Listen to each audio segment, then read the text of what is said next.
Hey everybody out there in YouTube land. Hopefully you had a great turkey day.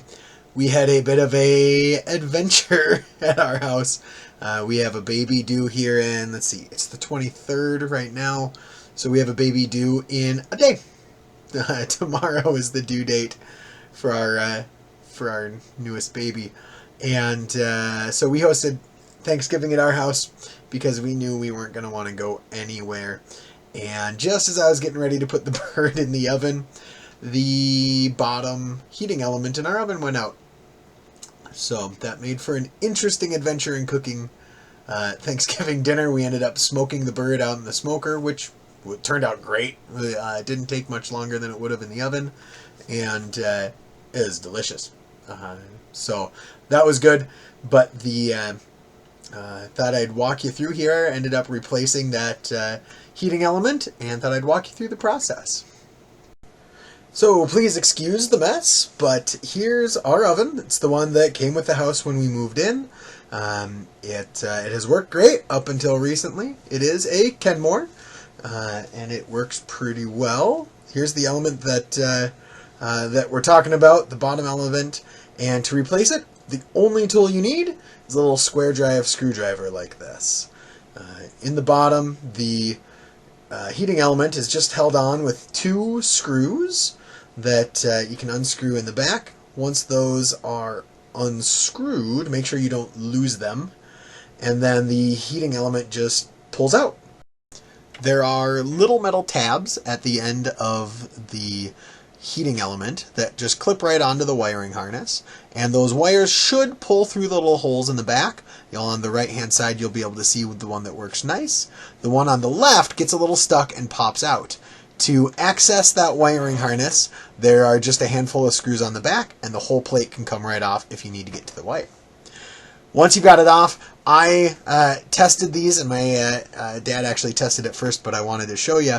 Tested the resistance of each of the two heating elements just to verify that it was a problem with the heating element. Here's the old grungy one, and as you can see, the first one had a resistance of 20 some odd, and this one pops up nothing. So the heating element was definitely the issue here. So good to know, good to confirm that was the problem. Coming right back to the stove. Now all you got to do is clip those clips back on to the end of the new heating element, and again from the back you can access them if they don't come through the little holes. Pretty easy. The wires slide right back through the little holes in the back of the stove, and all that's left is to put the screws back in, and you've got a new heating element. A couple of notes as you're working on this: make sure that you unplug everything before you start working on it. You do not want to electrocute yourself. You do not want to have this thing start getting hot while you're working on it. So just make sure you pull your stove out and unplug it before you get working. Again, as long as you don't pop the tabs like on the wiring like I did, it's just those two screws is all you need to do to replace this. And then once it's on, I turned the stove on just to make sure it was working. You can see a little bit of smoke coming off the new element. I assume that's it's just some oil from the factory and whatnot, because it stopped after just a second. So there you go, quick, easy, and can save yourself a lot of money. Well, there you have it.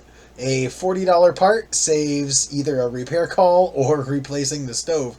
So it's quick, stupid easy. So if a heating element goes out on your stove, just give it a try. Odds are you can fix it yourself.